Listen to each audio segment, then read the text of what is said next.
Hello and welcome to Symbols and Cynicism, a podcast where we talk about all of the things that I love, some of the things that I hate, and this wacky adventure that we call life. My name is Bob, I'm your host, and I'm glad you're here today as we talk Clone Wars Season 2, Episodes 5, 6, 7, and 8. Harrison joins us to preview our DCI Bracket, and Excel thinks everything is a date? Let's get started.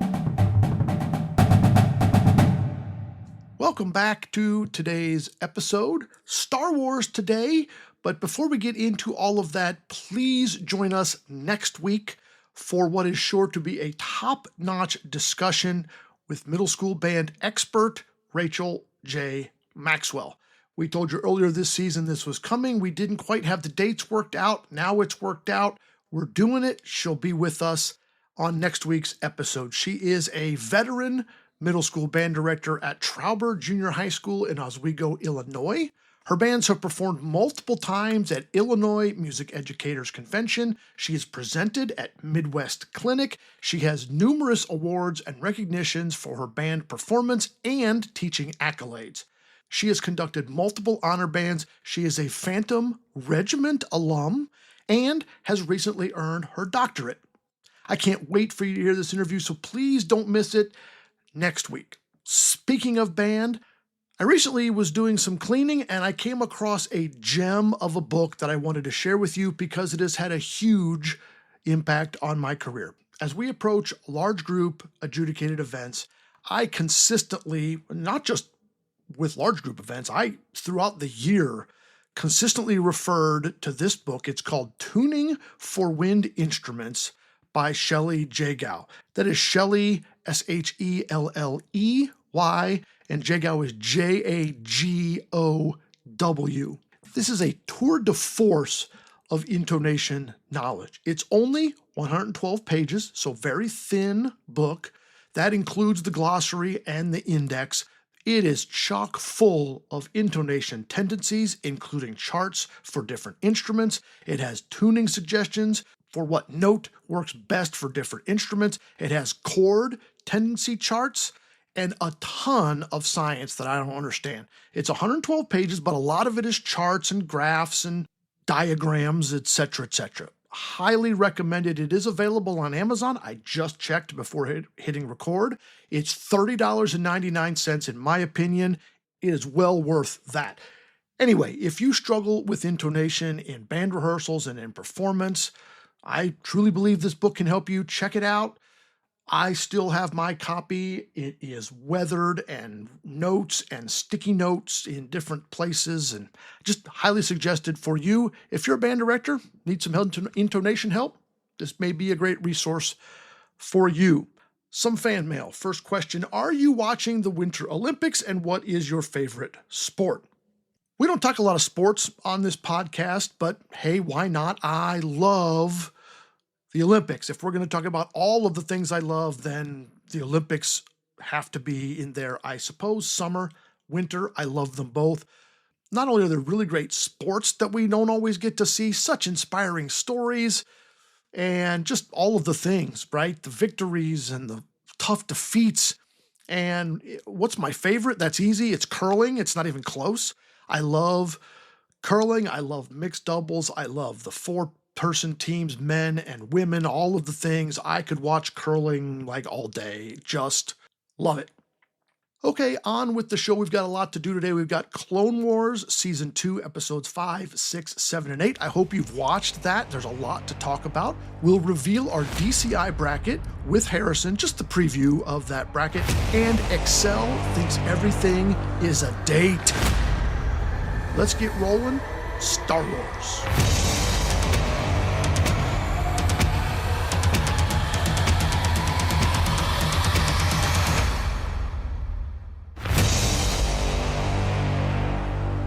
Star Wars, The Clone Wars, Season 2, Episodes 5, 6, 7, and 8. This is a 4-part story arc, all taking place relative to an invasion on Geonosis. Episode 5 is entitled Landing at Point Rain. And we start right away on the Geonosis planet. A little bit about Geonosis. This is a very important planet to our overall Star Wars story. It is a desert planet home to the Geonosian people. It is the site of the first battle of the Clone Wars at the end of Attack of the Clones. You remember when Padme, Anakin, and Obi-Wan are in the arena, and there are all those bug-like creatures. Those are Geonosians, and they're battling. Yoda comes in with the first time that we've seen the clones in action. That's what's referred to as the first Battle of Geonosis. It is the beginning of the Clone Wars, where we are now. Well, that was all on Geonosis. This is also the site of the massive automated droid factories that we see in Attack of the Clones. They are supplying Separatists, in that case, with droids. These factories also make weapons, and they make vehicles, and all sorts of whoever buys the things. Geonosis will make more appearances in this series. Plus, we see it in Bad Batch and Obi-Wan the series and Rebels and Book of Boba Fett. We continue to return to this idea of Geonosis. It's a major player in the war. Poggle the Lesser is the person that we're after here. He is the public leader of the Geonosians during this Clone Wars era. He has risen to power. He is rumored to be subservient to what is referred to as a hive mind queen. We don't know anything about her. Maybe she lives, maybe she doesn't. It's all just kind of rumors. But as far as we know, he is the leader of the Geonosian people. His main duty is to control the droid factories. We first see him in, again, Attack of the Clones during the first Geonosian War. We'll see him here in this story arc and what is referred to as the Second Geonosian War, and he'll be back later in Clone Wars as well as in Revenge of the Sith. So he is, again, a major player, comes back. That's why this arc is so important to talk about. It is under Poggle's guidance that the design of the first Death Star and its beginning of construction above Geonosis takes place. Poggle the Lesser helped design and begin the construction of the first Death Star above Geonosis. Poggle meets his end at the hands of Darth Vader at the end of Revenge of the Sith. He is one of the Separatists on Mustafar when Vader shows up to take care of the Separatists. That's Poggle. He's there, and Vader wipes them all out. These Geonosian factories, we'll see them extensively in Attack of the Clones. We see them here and other times throughout this whole story. These are massive underground factories that produce droids, weapons, vehicles for whoever could pay their price. Yes, they're loyal at this point to the Separatists. That's just because the Separatists have the most money and are paying for the items.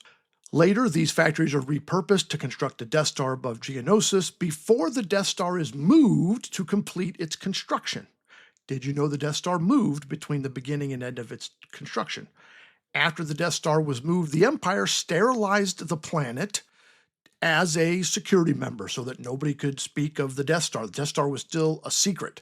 Sterilized is just a fancy word for genocide, I think. So, chalk that up to war crimes. All of the Geonosians were murdered at that point.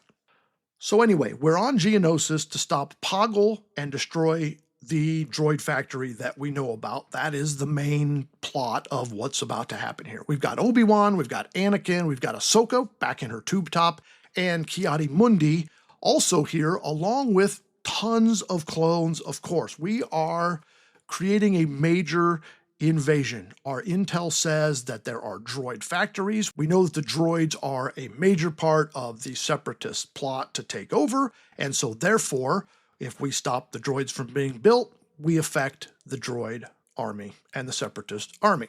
Anakin and Ahsoka here doing battle. They're very Lord of the... Have you ever seen Lord of the Rings where they go like, I killed this many orcs and I killed this many orcs? Well, Ahsoka and Anakin are kind of having that competition. It's kind of weird. It's the only time we really see that in this story at all. It does set up later to Ki-Adi-Mundi to have killed more than both of them, and he's like, am I doing... It's kind of a punchline, I guess. I don't know. It's a long play for not a great punchline. This battle is brutal. This is one of the most brutal battles we'll see in this entire series, and it's also the subject of flashbacks for Ahsoka later in life, sort of like PTSD. You know, we mentioned a couple episodes ago that one of the topics that reoccurs here is PTSD. A lot of that will be dealing with the clones who are suffering constantly horrible tragedies of their friends and their comrades, but also Ahsoka. Keep in mind she's young and she is in these brutal battles at a formative time in her life, and she's going to have flashbacks to this particular battle. This episode ends with a sort of victory. They didn't take care of the factory yet. They didn't get Poggle yet, but they did manage to get in a place where they can do that. We end the episode with dealing with the wounded before we now push on to the factory and end of episode. Episode 6 is entitled The Weapons Factory. We open with a briefing about how we'll take down the weapons factory, right? What's the plan? And it's clear that Ahsoka is supposed to be giving this briefing to the clones. Anakin continues to interrupt her, sort of cringy, if you ask me. Literally, he just steps on her line and takes over a couple of different times. Obviously, the relationship between Ahsoka and Anakin isn't always perfect. Anakin doesn't fully trust her, and Ahsoka resents that. She wants the trust. She wants to be given full reign and full responsibility of certain duties, and Anakin clearly not ready to trust her with all of this yet. So that's a pretty common parent-child relationship, pretty common teacher-student relationship. The students think they're ready to fly, the teacher's not quite sure yet, and so we have some conflict there once in a while.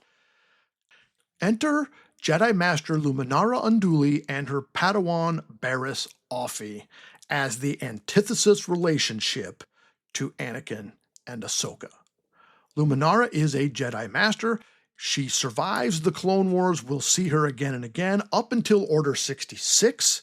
And she plays such a big role that hers is one of the voices heard by Rey as she faces down Sidious in Exegol, when there's that just voices from beyond montage that happens for Rey at the very end of the movie. Luminara is one of those voices. Barriss, her Padawan, will also have a very interesting story later in the process, and we'll probably discuss that when we get here. Interesting note that there are very few Padawan master teams who are of the same species, and Luminara and Barriss are one of those teams. Also interesting to contrast the relationships between Anakin and Ahsoka and between Luminara and Barriss. Luminara and Barriss appear to get along so much better, have a much better working relationship, much better teamwork, and a lot more trust. Quick cut to Ahsoka. She is clearly a little bit jealous of this relationship. And now it's heist time. Barriss and Ahsoka will head to the catacombs and work through the catacombs up into the bottom of the droid factory and blow it up. Meanwhile, Luminara and Anakin will create a distraction to keep Poggle's attention on them and not on the Padawans. Luckily, Barriss has memorized the incredibly complex labyrinth of tunnels in the catacombs, which Anakin is impressed by. Again, Ahsoka, a little jealous. The factory is eventually destroyed, but Barriss and Ahsoka might be dead. Anakin and Luminara deal with this potential loss very differently. Can you say attachment much? Look, at least Anakin is consistent, right? It is interesting to see the two different leadership styles and relationships of Master and Padawan of these two pairs. By the end of the Clone Wars, these four will all have very different, very interesting ends, and part of that will trace its way back to this early relationship of who they are. Shocker, Barriss and Ahsoka are not dead, and Poggle does escape. End of episode. On to episode 7, Legacy of Terror. Well, that sounds like a happy episode, doesn't it? Legacy of Terror? Fantastic. Poggle has escaped, and Luminara goes to chase him down through a horrific dust storm into what looks like abandoned temple. By the time Luminara gets there, Poggle is nowhere to be found, and when the dust storm settles, Obi-Wan and Anakin follow, and as they enter the temple, Luminara is nowhere to be found. They do notice that there has been a fight, and on the wall is a statue of what appears to be a Geonosian queen. They have just discovered that the rumors are true. Poggle is not the full leader. He's the public leader of the Geonosian people, subservient to the Geonosian queen. And boy, isn't she beautiful? I bet she's even better in person. So off into the catacombs we go, down through the tunnels, chasing down, trying to get to rescue Luminara. We have two goals here. One, rescue Luminara. Number two, get a hold of Poggle. And sort of number three, let's see what this queen thing is all about. Last week, I promised you Geonosian zombies, and it is here in episode 7 that we deliver. Boom! Geonosian zombies, and Luminara is their captive. It is the zombies that have grabbed Luminara and taken her deep into the catacombs through a Geonosian hive mind that is so strong that it maintains its connection even after the warriors have died. Is it genocide if you're killing the already undead? I'm not sure exactly how genocide works. Does it count? Anyway, we have zombies, reanimated dead Geonosian warriors. And remember, folks, it's only a kid's show.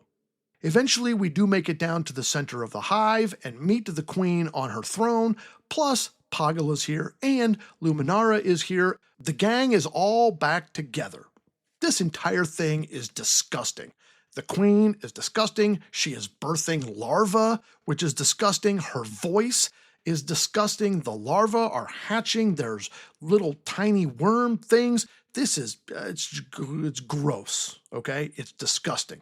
Even in animated form, disgusting. Obi-Wan develops a plan to get Luminara out, but not until after we find out information from the Queen. So, Obi-Wan and Anakin walk into the throne room and meet with the Queen. While we meet with the Queen, there are a couple of comedic moments here between Obi-Wan and Anakin. They kind of like don't want to do this. They kind of do. They place a bet over how the worms get into the body. This, I mean, it is a kid's show now, right? There's some comedy here. They find out that the hive mind zombies are animated via a mind control nose worm. So incredibly disgusting. Now, earlier in the episode, we got a peek of these worms. They're kind of going out one nostril of the Geonosians and in another nostril of the Geonosians. That was kind of like a clue, like foreshadowing. That's what we're doing there. Well, now we've seen it. We've seen the worms, and they're about to put a worm into Luminara. Obi-Wan and Anakin make a bet. Do you think it'll be through the nose or do you think it'll be through the ear? And Anakin bets no. It's like, guys, what are you doing? They're about to mind control one of the other Jedi Masters. In fact, Luminara is like, wait, can we just get out of here? Good news, before Luminara gets the nose worm, the plan is sprung into action. We arrest Poggle, we save Luminara, we collapse the cave in on the throne room, and meanwhile, Obi-Wan still wants to save a worm for study later as Anakin squishes it with his boot. We escape, we bury the Geonosians, end of episode, but not end of story. Episode 8, Brain Invaders. Again, this is probably a really happy episode, right? Brain invaders? Probably nothing's going to go wrong here. We open the episode by sending Poggle onto a ship to Coruscant to stand trial for his crimes. Meanwhile, Mace, however, needs supplies, and that is in an opposite direction. So we'll divide our forces. Now explain to me why Obi-Wan, Anakin, and Luminara, the three Jedi, two of whom are masters, will take Poggle to Coruscant, while the two Padawans, Ahsoka and Barriss, will make the supply run to help Mace. P.S. Obi-Wan, Anakin, and Luminara also take a bunch of clones, all for one Geonosian who is in shackles. I don't think that makes much sense, but I didn't write the story, so let's roll with it.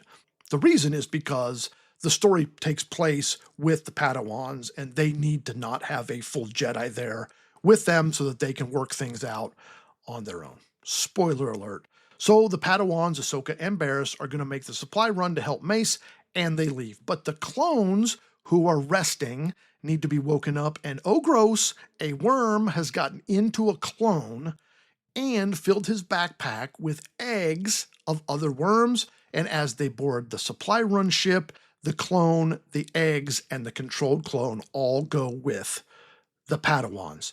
And this is now like a 1950s, 60s, 70s alien invasion movie, like Invasion of the Body Snatchers, where there's like one infected and now there's two infected and now there's three. This infected clone spreads the worms through other clones, and now we are trapped on a ship with a bunch of mind-controlled clones. But here's my question. How are the clones being controlled? Is the queen still alive and controlling them?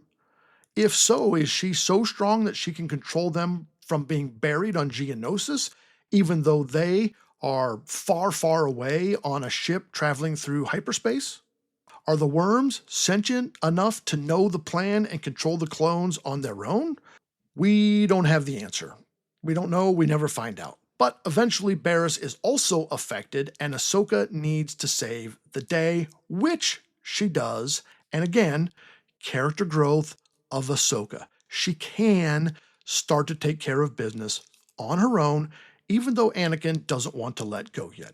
And we all live happily ever after. Or do we? We're not sure that the worms are all gone on Geonosis again, like an old alien movie. Is there one pod left? Are we going to have, what's going to happen next?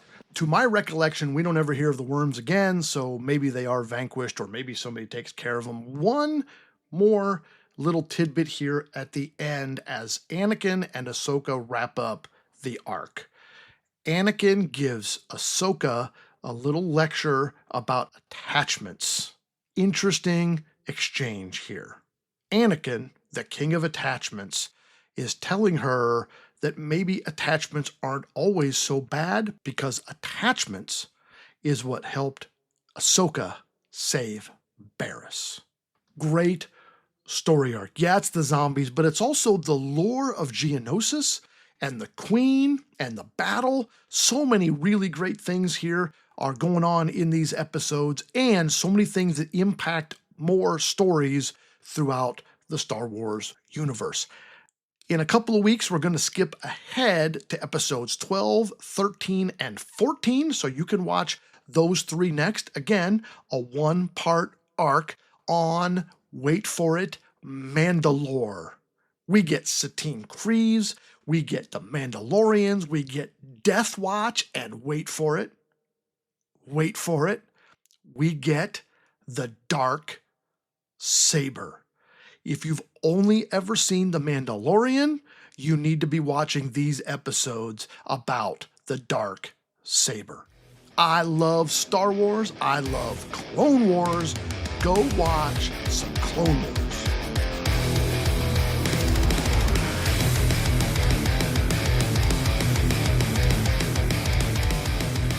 All right, for our next segment, we're welcoming my son Harrison. How are you? Me again. I'm good. Good. We're here to talk DCI. We haven't talked Drum Corps at all on the podcast in a long time because it's the off season. The most boring part of the year. Not the DCI. I feel like something's missing from my life. Well, today will be the day. We will For sure. put Drum Corps into your life. This is the DCI Bracket release. We're not going to discuss winners today. We're just going to talk through the bracket, some of the pairings, some of the interesting moments in that we're going to have to watch and discuss later. And then we come back on March 16th. For that episode will be the reveal of our winners, and we'll do combined winners, which will be interesting because we have a lot of different opinions about a lot of these shows, but that'll be fun. All right, so this bracket is a little different than our other brackets, and you and I probably spent, I don't know, a solid day brainstorming how we're even going to assemble this bracket. We did. In the first place. The other brackets we're doing are 8 8 bourbons, 8 baseball movies, 8 rants. Okay. For this one, we decided to do things a little different. We went with 12 because the DCI Finals is 12. Yeah. And 12's a pretty good bracket. How did we pick the 12? Well, that was another point of discussion between us. What we decided to do was to use the 12 highest scores in drum corps finals history. And then we decided, after a little research, that like 10 of the top 12 are Blue Devils. And then the other 2 are like cadets. The other 2 are cadets or all Blue something. Devils and cadets. So what we actually decided to do was use the top 12 in all of drum corps history, but only 2 maximum per drum corps. So we could only put 2 Blue Devils in or whatever. And that gave us a much more interesting bracket. Indeed. Indeed. And it's like the college football playoff format where the top 4 get a bye, they're in the second round automatically, and then everyone after that, 5 through 12, is against each other in like a wild card first round. Yeah, sort of a wild card first round. We're calling it the first round here. And we will post this bracket. It will be in the show notes. So, and also on our social media accounts. So if you want a copy to kind of watch through these and pick your own winners, then you are welcome to do that and play along with us. We are going to start today with our number 1 seed. It's the highest score in drum corps history. It is, as we look through the recaps here, perfect score in General Effect 1, perfect score in General Effect 2 for a 40 out of 40 in General Effect, perfect score in Visual Proficiency, perfect score in Visual Analysis, perfect score in Color Guard for a total visual score of 30 out of a possible 30. They got first place in Brass, first place in Music Analysis, second place in Percussion to the 4th place Santa Clara Vanguard, and second place, and for an overall first place music, it wasn't perfect, but it was 29.650 out of 30 for a total score of 99.650. This was from 2014, Blue Devils, Fellini-esque. Legendary. I mean, this show is legendary. Anyone who knows anything about drum corps knows about this show. The highest scoring show of all time. It has been for over, I guess this will be the 12th year unless someone tops it. And I mean, so much of it is so good. Like, it is a very technically difficult show. It is a very technically clean show. I think that I have room to dispute some of those ratings as maybe a tad higher than I would have given them. But I am not a DCI judge. I don't know what they're looking for necessarily. There are plenty of YouTubes out there. You can YouTube like Blue Devils highest score, and they will go through and point out all of the mistakes and why it should not have been a visual perfect score and things like that. The reason it's called Fellini-esque is it is the music associated with movies from Italian film director Federico, I think is how you say his name, Fellini. And so therefore we get the show title Fellini-esque. There's a lot of movie imagery on the field. They have drills, sometimes look like film rolls. There are film cameras. The drum raps. The drum raps are also like film canisters, and they have film cameras. There are just like lots of film props, sort of. I like the idea a lot. Like, my own personal opinion, I like the concept of the show quite a bit. Yeah. And so it is going to go against, in the second round, it gets that bye. In the first round, the 2 shows competing to be against Fellini-esque are... to advance, thank you. And by the way, we'll be using sort of the following rubric to discuss. So it'll be personal enjoyment of these shows, like what do we like them? There will be overall caption placements. We've taken like where did this show score, and that'll come into play in a couple of core matchups, especially here. Where did the brass score? Where did the GE, percussion, guard, etc.? Overall contributions to the history of DCI. How impactful are these shows over the course of the following 10 or more years? That's going to be hard for some of these because some of them are going to be very, very recent shows. That makes it tough to decide, like, well, what is their overall impact? And then, I don't know, any other random factors we choose along the way. So our 8 versus 9 matchup to advance to the Blue Devils is 2018 Santa Clara Vanguard Babylon. Both of us, one of our favorite shows of all time. And then favorite. Boston Crusaders 2025, boom. You want to talk about how it impacts history. Well, who can tell? It's only been, a few months. Obviously, to the Crusaders, it was their first ever championship. But for the history of DCI, tough to tell between these two matchups. Both very, I would consider, recent modern era drum corps shows. Most definitely. What do you think there? Babylon's your favorite show of all time. I love Babylon. There's so many great moments in it.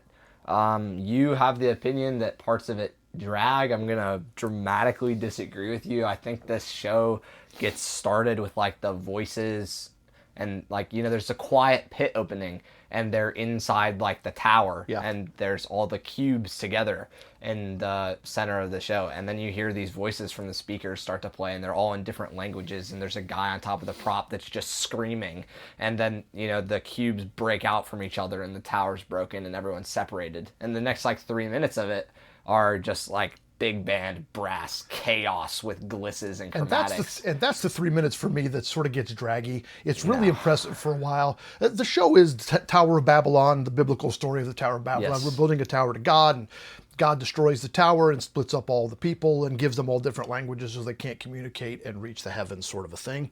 Versus Boom, a million. We've talked about both of these shows at length on this podcast before, but Boom, 1,000 great moments in Boom, from the majorettes to the tuba soloist catching the rifle toss. For sure. Doing the splits. Yeah. So that'll be an interesting discussion. Let's move forward to the 2 seed.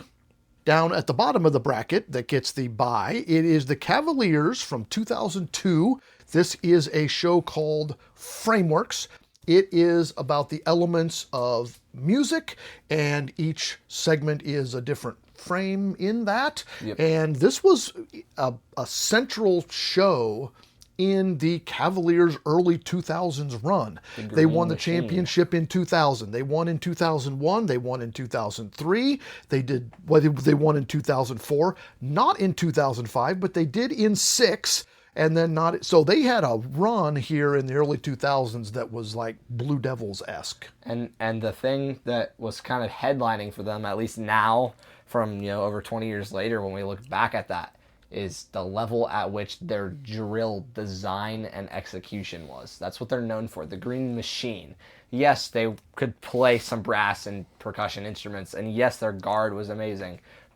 All those things have to chip in for you to win it that many championships, but their drill is some of the most ridiculous things I've ever seen. And I remember when I was in middle school, I was first getting into drum corps. You're sitting in class, you can't really be watching drum corps videos because, it's kind of loud. But if I was bored in class, I would pull up YouTube and I would watch shows like this one and another one on this list of the Cavaliers' early 2000s run with no sound. Just high cam videos. I just watched the drill because it's so mesmerizing. Yeah, visual design in this era by Michael Gaines. Still, now he writes for Santa Clara Vanguard, but came in, famously as far as drill design is with the Cavaliers' music in this area by Richard Sacedo, who's a huge name in the composition world and BOA world, longtime director at Carmel High School, won a bunch of championships there. There was at the time, this conspiracy, because the drill was so cool. There was this conspiracy that the Cavaliers would actually write the drill first and then the music to fit the drill. This has been blown up multiple times by visual staff, musical staff, performers, but because the visual was just so off the charts at the time. Maybe they're just covering it up. Yeah, that's right. Let's back up to the drum corps that will advance to meet Frameworks. Could be the Cavaliers. From 2004. The show was 007. It was a James Bond inspired show. Talk about that in a minute. This will face way back in 1989 Phantom Regiment from the New World, which has the distinct characteristic in this bracket of being the only second place show in our bracket. This show did not win in 1989. But it is the 10 seed.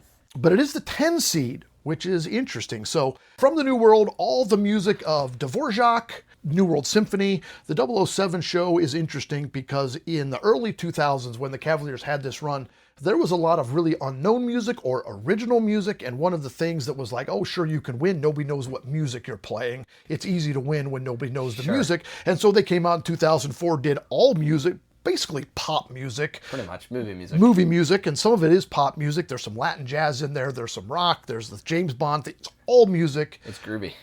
And they still won. Yeah. So, thoughts on that matchup? That show is great. I love 007. That's another one that I would watch without the sound repeatedly because the drill is so good. I like the music a lot in that one also. And then as far as the 10 seed from the New World, that is an era that I am generally unfamiliar with. We talked about this. I just watched this show for the first time this morning. Like, I just don't know a lot of shows from them. I was born 20 years after that show came out. And then obviously I didn't start caring about drum corps for another 12 years after that. So that's not a show that I'm familiar with. That's not even an era I'm familiar with. So, but still an enjoyable show. I like the music. It's got that classic Phantom Regiment idea that they still do, where it's mostly based around classical music. The drill is very good. They've got the bent leg marching. They've got the white with the black stripe. They've got the big scary looking plumes. They've got it all going on, just like always. Yeah, it's classic Phantom. They've got the classic Phantom power wedge, kneel down, stick your foot out twice in that show. Some very classic Phantom moments there. And we're going to talk about different eras here in a minute. We'll get there. We'll kind of circle back to that in a minute. Let's go to the 3 seed. This is the Cadets that don't even exist anymore. Indeed. From 2005, the show is called The Zone. Sort of a weird show, like a trippy Twilight Zone. I just watched this one for the first time Alice this in morning, Wonderland kind of thing. Their uniforms are two-sided. They're negative image. So on the one side, it's maroon and white, and on the back side, it's white and maroon in all the opposite places. Even the hats are two-sided hats. So when they turn around, they're like the opposite thing. Very cool. Thoughts on Cadets 05? It's very original. It's something that I have not seen before. Especially if I was living in 2005, that is not really what drum corps was at the time. It's pretty innovative, which is one of the categories down there for what makes the show possibly move on. So we'll have to see how that goes when we have to choose who wins that matchup. In every era of drum corps, there's a drum corps that is winning a lot, i.e. usually the Blue Devils. Yes. In this case, it was the Cavaliers. And then there's always a corps or multiple corps that come around as a reaction to that, trying something very, very different, and this was one of those drum corps. Talking about two things from very different eras is the 6 and 11 seed. The 6th seed, just from 12 or so months ago, the Blue Coats 2024 Change is Everything, a show about entropy and how the catalyst causes things to fall apart over time. And 1998, the Cadets, Stonehenge, featuring a piece of concert band music by Jan van der Roost entitled Stonehenge. And that's the only song in that show is just the concert band Stonehenge rearranged for marching band. So we've got 98 to 2020. There's a 26-year difference in those two drum corps. And we're talking about uniforms to costumes. We're talking about the addition of electronics, staging versus, more traditional drill. The changes in the color guard world in those 26 years, the changes in front ensemble, adding synthesizers, expansion of the pit. Now you see, 5, 6 marimbas, then like a couple.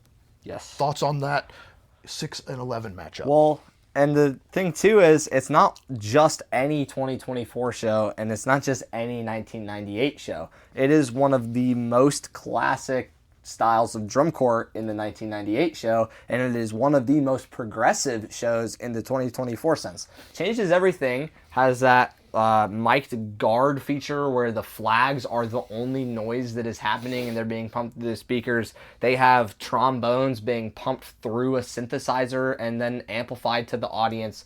They have an entire baritone section being put through a phaser in the closer. They have a huge pit. They have costumes that are being stripped off slowly to represent that, like the change. And it's all about the beauty and chaos versus Stonehenge, which is really all about order. And it's all about that classic idea of like the Cadets were always sort of classic like that. And they definitely are in that show. It's going to be a very interesting matchup.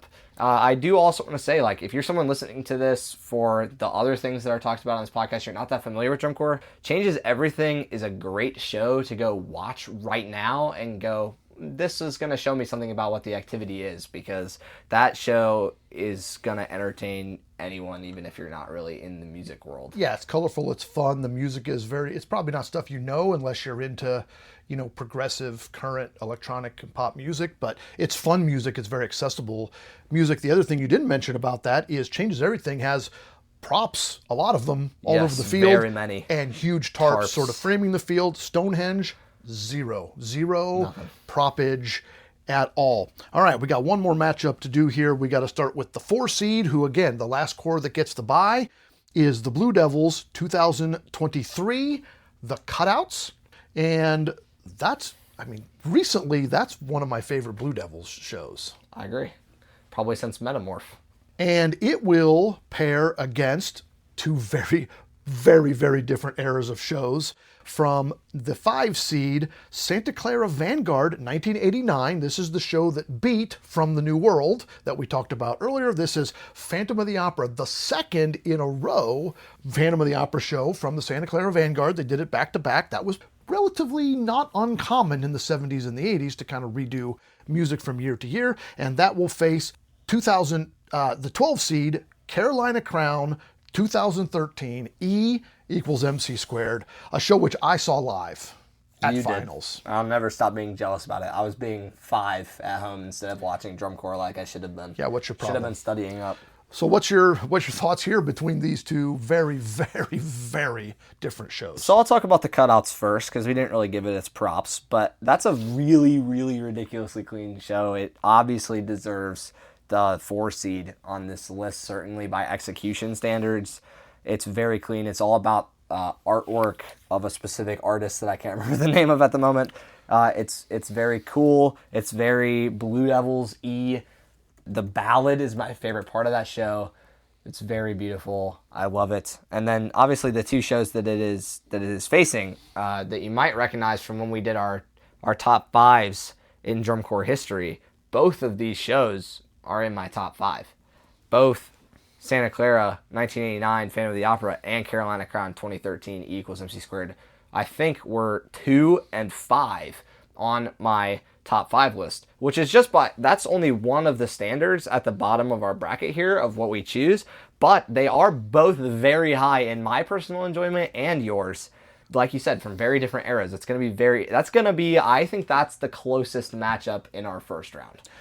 By the way, I looked it up while you were talking there. Henri Matisse is the artist for and that's why it's called the Cutouts, because he cut things out and reutilized it, which is what they do. They took pieces of music that they had mostly used before, cut them out of the context they were in, and then pasted them into this new show, which is pretty cool. The props also have sort of a cutout vibe. The uniforms over the course of the show become cut out and things of that nature. Should have been titled Matisse-esque. Right. Yeah, maybe would have scored higher, right? Yeah, maybe it wouldn't be number 4. I think one of the most interesting conversations in this entire bracket is the 5 against the 12. I agree. Because of the wildly different eras, which 2013 was it was 13 years ago. It was almost your entire life ago. But 2013 show is modern era drum corps. There is electronics. It was the beginnings of costuming. Carolina Crown was in this era where they changed their uniforms regularly. Pants. It was, Purple Pants Band. But also, the Phantom of the Opera show was telling a story. It was telling the story of Phantom of the Opera. They crammed almost every single song from the musical into a 11-minute show.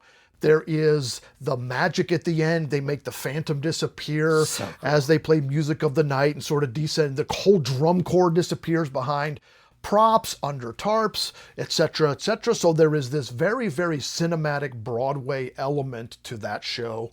And then you've got E equals MC squared that uses Broadway opera type music, Einstein on the Beach by Philip Glass, and other music along the way, classical and things. But then they are also telling the story of love. It is telling us a story of love and loss. And you mentioned on a podcast previously the black hole trick at the end where, so SCV is making the Phantom disappear at the end of their show. And then how many years later, Carolina Crown is doing the black hole trick from one side to the other. So two wildly different eras with electronics and guard and just all of the things, but sort of trying to do the same thing, tell a story and have a little bit of magic. Yeah.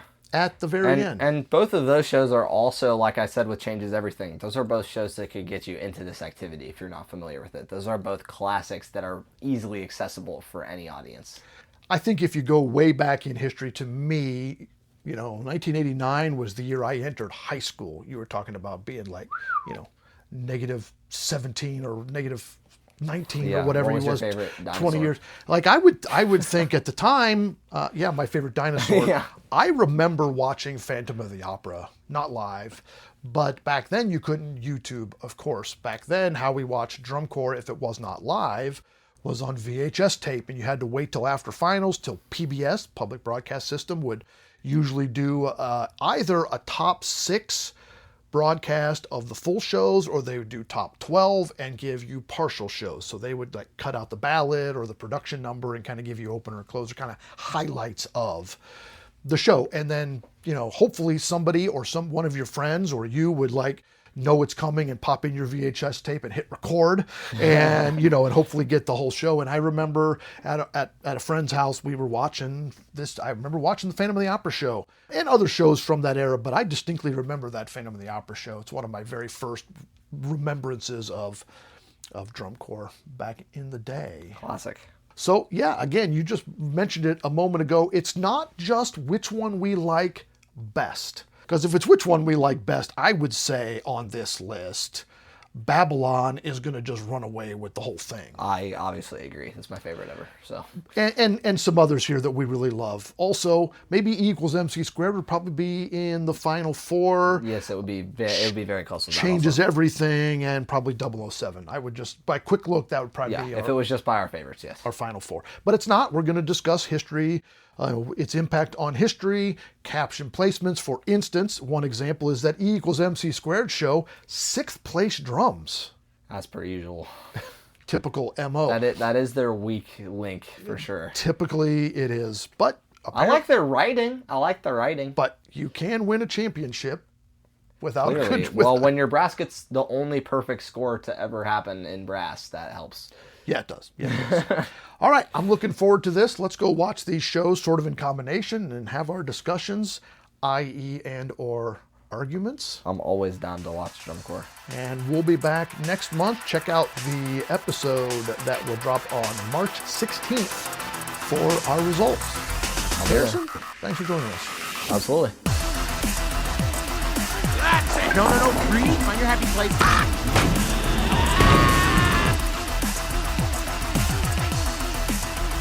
Oh, Excel! You think everything is a date. 1/2 is a half. Nope. 2 of January. Unless, of course, it is a date, then it reformats the date. Oh, don't worry. We'll just change that form of date to general. Great. Now it says 46,024. What the frick is that? Oh, right. Sorry. Make it a number. That one's on me. Great. Now 46,024.00. Perfect. Totally what I wanted was 1/2, but you've given me 46,024.00, so let's call it even, right? Okay, let's figure this out. Select number first, then enter 1/2, and what do you get? 0.50? I realize that's half, but I wanted the fraction. Why does it try to reformat everything? I just want half. Oh, I can make it a fraction first, and then it'll make it a half. You know what? I already made it a fraction, and then you messed it up. Why are you reformat? Just put in a half because I put in a half. If I want January 2nd, I'll type January 2nd. If I want 46,024, I'll type 46,024. Just do what I'm doing. I feel better. Do you feel better? I feel a little bit better. Homework for the week. I want you to reflect. Think about your middle school years. Now, for some of you, maybe that was just a few years ago because you're in high school or you're in college, or maybe you're like me and it was 40 years ago, or maybe even more. But think about middle school. What was that time of life like for you? And I don't mean technology or necessarily what was going on in the world around you. I just mean you and your development in middle school. Why is that important? Because next week we're going to talk with Rachel J. Maxwell about middle school and middle school band, and I am sure that middle school kids and what they are about and who they are is going to come up, and see if you can put yourself not only in Rachel's shoes, but also in the shoes of her students. Okay, that's the show. Make sure you leave a rating, drop a comment, or send a message on the app of your choice. You can text the show with the link at the bottom of the description. You can also check out our merch store at themarchingarts.com/RHS. We hope you'll join us next week for that middle school discussion with Rachel J. Maxwell and people who can't park. Thanks for joining me today. The theme music is Superfly, written by me, copyright RHS Music. The show logo is designed by John Suh. This show is produced by my sister, Kathy. I hope you'll join us next time for more reflections and rantings on symbols and cynicism.